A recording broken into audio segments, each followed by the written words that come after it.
Isang mapagpalang araw po sa ating lahat. Ngayon ay September 30, 2025, araw ng Martes. Ang mabuting balita ng ating Panginoon ayon kay San Lucas chapter 9, verse 51 hanggang 56. Papuri sa iyo, Panginoon. Nang nalalapit na ang panahong iaakyat si Jesus sa langit, ipinasya niyang pumunta sa Jerusalem. Sinugon niya ang ilan upang mauna sa kanya. Humayo sila at pumasok sa isang nayon sa Samaria upang ipaghanda siya ng matutuluyan. Ngunit ayaw siyang tanggapin ng mga Samaritano sapagkat siya'y patungo sa Jerusalem. Nang makita ito ni na Santiago at Juan, ay kanilang sinabi, Panginoon, payag ba kayong magpababa kami ng apoy mula sa langit upang pugnawin sila? Ngunit bumaling siya at pinagsabihan sila. Hindi ninyo alam kung anong uri ng espiritu ang sumasa inyo, sabi niya. Sapagkat naparito ang anak ng tao hindi upang ipahamak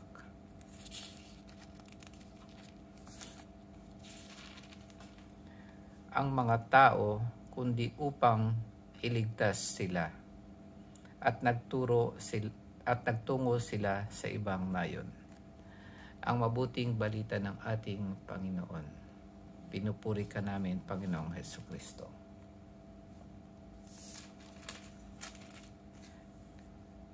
Sinasabi dito na ayaw ng mga Samaritano or taga-Samaria na patuloyin ang sila Jesus dahil papunta sila ng Jerusalem.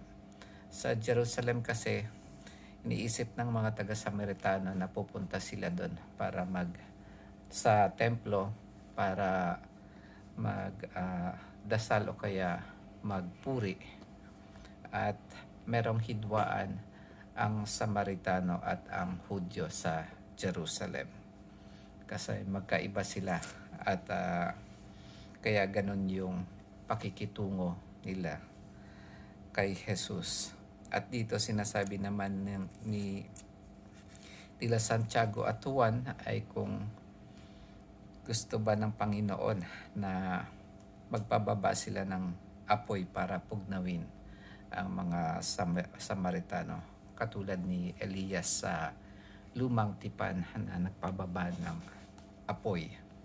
Ito nga si Santiago at si Juan ay tinatawag na Sons of Thunder sa English.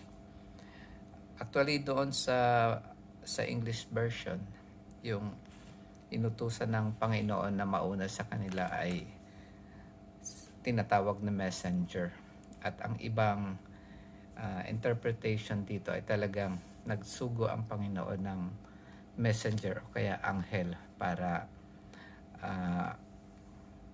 tingnan kung sino yung tatanggap sa kanila.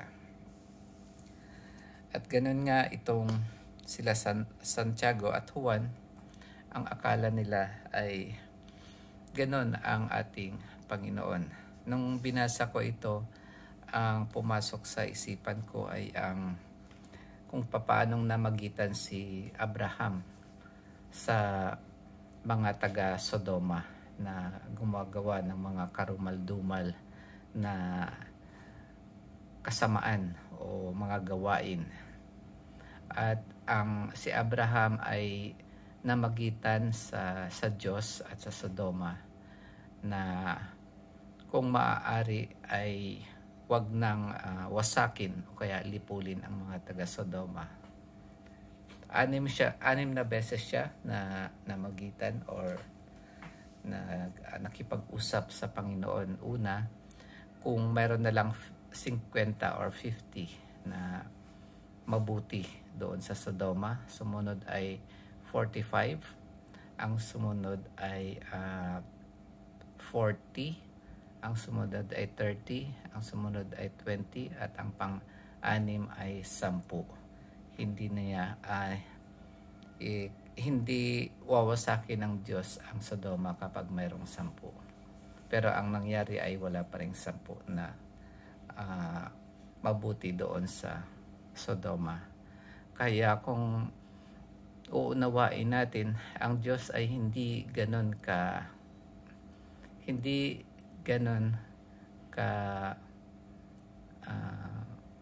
violent. Kumbaga, maawain ang ating Diyos dahil sa pamagitan ni Abraham, kahit 10 na lang na mabuting tao ay hindi niya wawasakin ang Sodoma. Pero itong sila Juan at Santiago ay masyadong mapusok at para silang mga thunder. Ang aral siguro na ating makukuha sa ating mabuting balita ngayon ay tinuturo sa atin na maging maawain tayo, maging mahinahon, at maging mapagpasensya. Meron sigurong times sa buhay natin na meron tayong gustong gawin o kaya meron tayong mga idea na gustong tanggapin ng ibang tao. Meron tayong mga suggestion o kaya meron tayong mga plano na gusto natin na tanggapin din ng ibang tao. Pero lumalabas minsan ay hindi ito tinatanggap. At dahil doon ay minsan ay nagiging violent tayo o kaya nagagalit tayo. Ganon din sa ating kahit sa ating mga mahal sa buhay, sa ating mga asawa, sa ating mga anak, sa ating mga magulang. Siguro meron tayong minumungkahi na hindi tinatanggap. At dahil dito ay nagiging violent tayo o kaya bigla tayong nagagalit.